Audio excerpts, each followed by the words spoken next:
News 24। Gas, LPG এবং সিএনজির জন্য হাহাকার হচ্ছে না অনলাইনে বুকিং। ডোমেস্টিক গ্যাসের ক্ষেত্রেও চরম ভোগান্তির ছবি যাদবপুরের সুকান্ত সেতুর রাজা এসসি মল্লিক রোডে।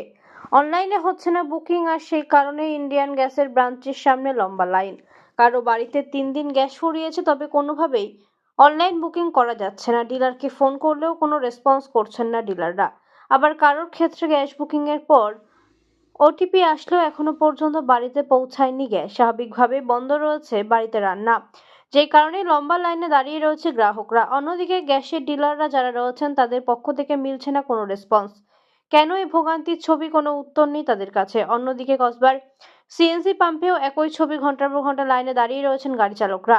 একদিকে সিএনজি নিতেই সময় কাটছে তাদের, অন্যদিকে তাদের অভিযোগ সরকারি গাড়িতে আগে সিএনজি দেওয়া হচ্ছে, সেই কারণেই আরো কিছু সময় অপেক্ষা করতে হচ্ছে তাদের।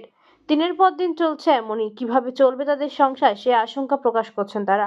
ইতিমধ্যেই দাম বেড়েছে অটোর এলপিজি গ্যাসের, শুধুমাত্র দাম বাড়েনি, কমানো হয়েছে যোগান। গ্যাস নেওয়ার জন্য পাম্পের লম্বা লাইন। কসবার অ্যাক্রোপলিসের উল্টো দিকের এই পাম্পে দেখা যাচ্ছে গ্যাস নেওয়ার জন্য প্রায় কয়েকশো অটো লাইন দিয়ে দাঁড়িয়ে রয়েছে, মিলছে না গ্যাস।